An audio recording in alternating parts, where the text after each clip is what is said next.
Alright, let me introduce you to dopamine, not the name of a sci-fi villain, just a tiny chemical that moonlights as your brain's motivational coach, applause sign, and occasional mischief maker all rolled into one. If dopamine had a job description, it would be, make things worth getting up for, which is a nicer resume than mine on Monday mornings. Watch Alex as he reaches for his phone with the kind of devotion that says, I may be a stick figure, but my thumbs have aspirations. Here's a key thing. Dopamine is less about pure pleasure and more about prediction, curiosity, and the motivation to act.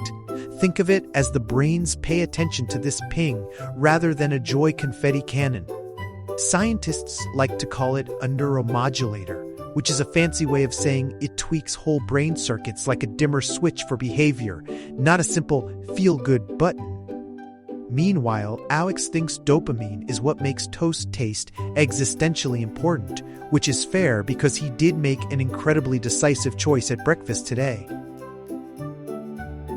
Dopamine starts its career in tiny brain neighborhoods like the ventral tegmental area and the substantia nigra, and then it takes a scenic route to places like the nucleus accumbens and the striatum where it does most of its motivational business. Think of those areas as different departments in an office. VTA sends emails, nucleus accumbens organizes parties, and the dorsal striatum files paperwork for habits, boring but effective. Alex waves politely to the brain regions like a tourist with a fanny pack, because he assumes nucleus accumbens is a boutique coffee shop.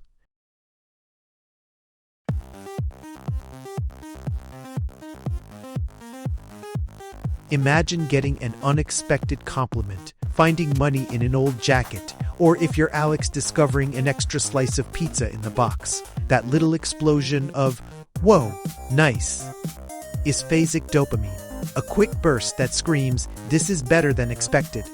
These bursts train your brain to notice cues that predict reward, which is how habits begin to get their marching orders. Alex reacts like a tiny fireworks display, dramatic, loud in his own quiet stick figure way, and immediately convinced the pizza slice is a sign from the universe. Then there's tonic dopamine, a slow, steady background level that sets your baseline energy and willingness to act. If phasic dopamine is fireworks, tonic is the campfire that keeps the group cozy and motivated to roast marshmallows. Lower tonic levels make everything feel like work. Higher tonic levels make things feel doable, like the brain is handing you a motivational flashlight. Alex has the tonic mood of someone who drank one too many cups of I'll do it tomorrow and yet somehow still finds the flashlight in his sock drawer. Habits form when phasic bursts teach your brain to expect rewards, and tonic levels keep you motivated enough to repeat the action until it becomes automatic, which is how an awkward action eventually graduates into a graceful habit. That means the fireworks announce what's worth remembering, and the campfire keeps you coming back until it's second nature, like flossing, but with fewer tiny nylon threads in your sink. Alex attempts to floss as an experiment in neural engineering, faces an existential struggle with a tiny string, then gives up and vows to try again next week in the most resolute way possible.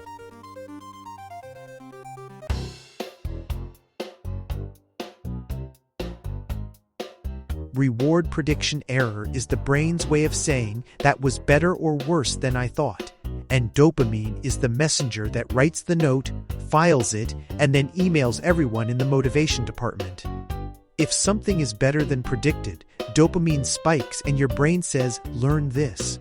If it's worse, dopamine drops and the brain slaps a do not repeat post-it on that behavior.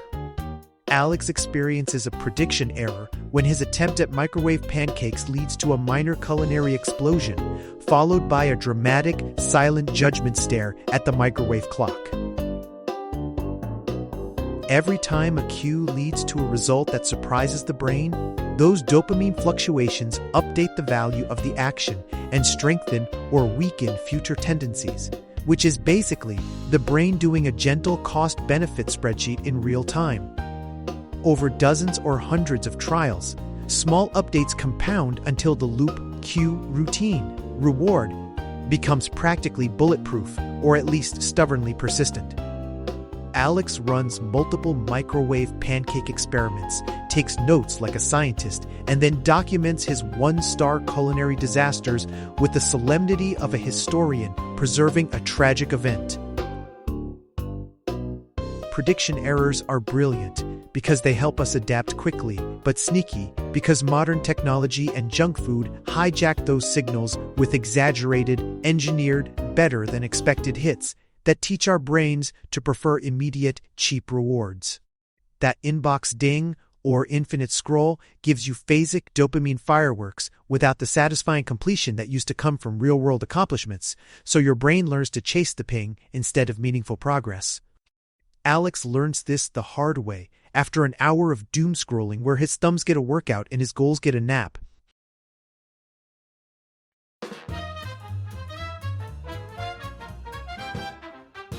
At first, you do things intentionally with outcomes in mind. That's goal-directed behavior.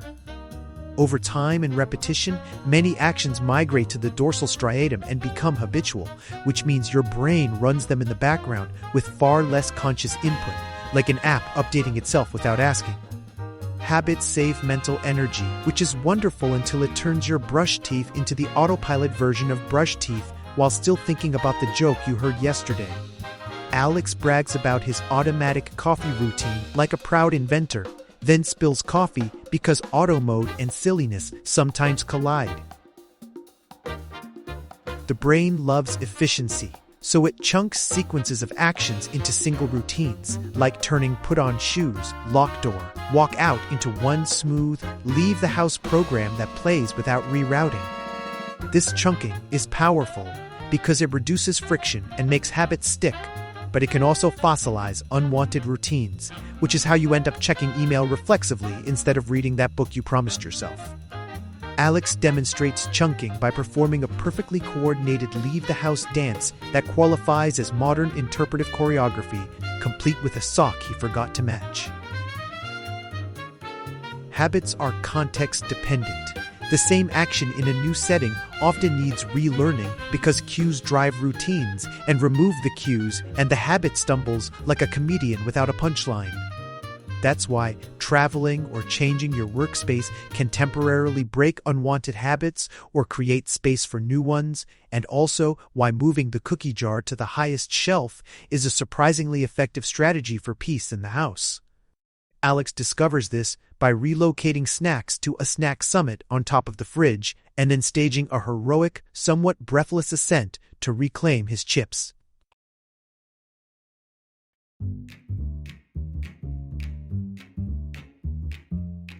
Reinforcement schedules matter. Fixed rewards are predictable. Variable rewards are unpredictable, and our brains adore unpredictability like a raccoon loves shiny things, which is why slot machines and social media are so dangerously educational. Variable rewards produce stronger learning and more persistent behavior because every check could be the one that surprises your brain with a big dopamine burst. Alex learns this by checking the oven window for his brownies 27 times and inventing new knocks on the oven glass just to make it interesting. Because variable rewards keep your brain guessing, they prevent it from fully knowing the outcome and thus prolong the learning process, which is brilliant for learning things you want and diabolical when tech designers exploit the effect to keep you scrolling. It's not that technology is evil, it's that it's very, very good at making your dopamine system work overtime without real-life payoff. Alex tries to log off for an hour, survives 38 minutes, and then returns triumphant with a single triumphant "I did it" notification, which we all silently agree is not the same as actual offline achievement. You can harness reinforcement schedules intentionally. For example, vary the rewards you pair with a desired habit to keep it fresh, or begin with frequent, reliable rewards, then move to less frequent rewards as the behavior becomes automatic. Mix immediate small wins with larger, meaningful rewards later so your brain stays engaged but also learns to value long-term outcomes. Alex rewards himself for a workout with a smoothie, then saves a bigger treat for a week of consistency, which unsurprisingly leads to a heroic fridge dance that would make any smoothie proud.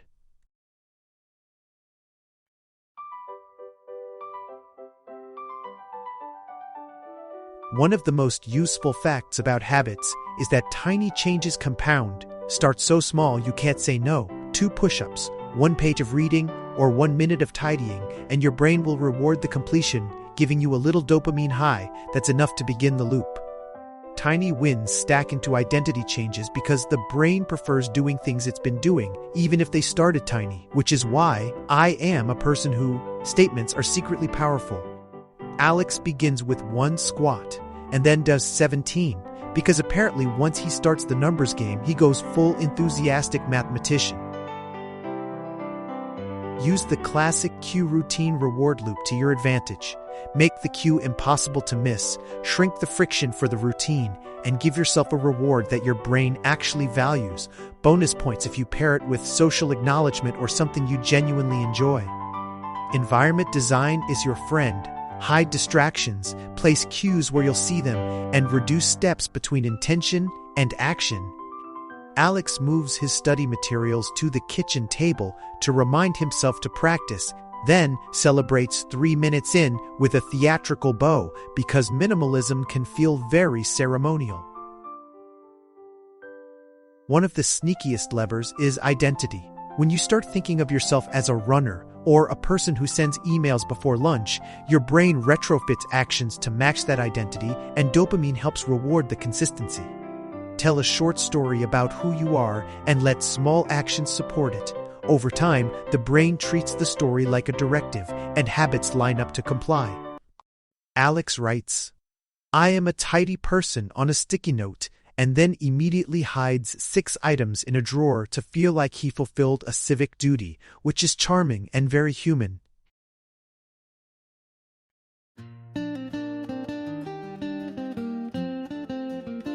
Here's the short version. Dopamine signals motivation and prediction, not just pleasure.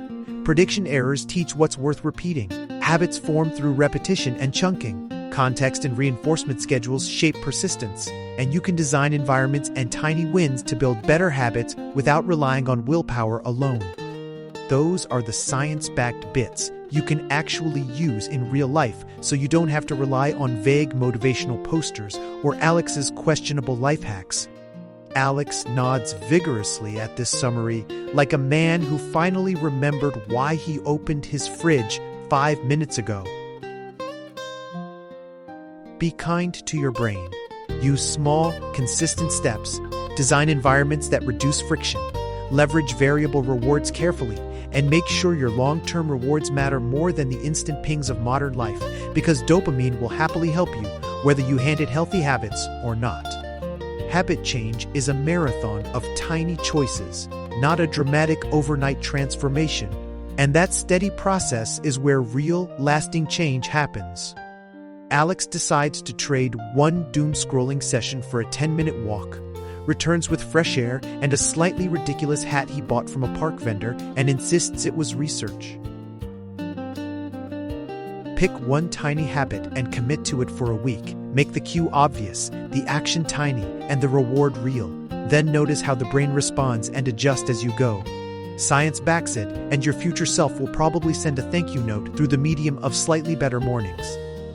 If Alex can flip from microwave experiments to a morning stretch that survives for 5 mornings in a row, you can too.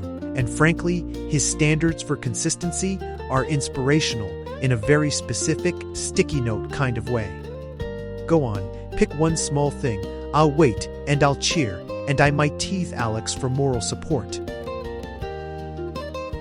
Thanks for sticking with me through the brain dives, the prediction errors, and Alex's many culinary misadventures. You now officially know why your brain loves surprises and how to use that knowledge without letting your notifications run the show. If nothing else, remember, dopamine helps you want stuff, but you get to decide what stuff is worth wanting, and that, my friend, is the fun part. Alex waves goodbye with a flourish that knocks over a cup, which is both a metaphor for life and a guarantee we'll have at least 1 blooper reel.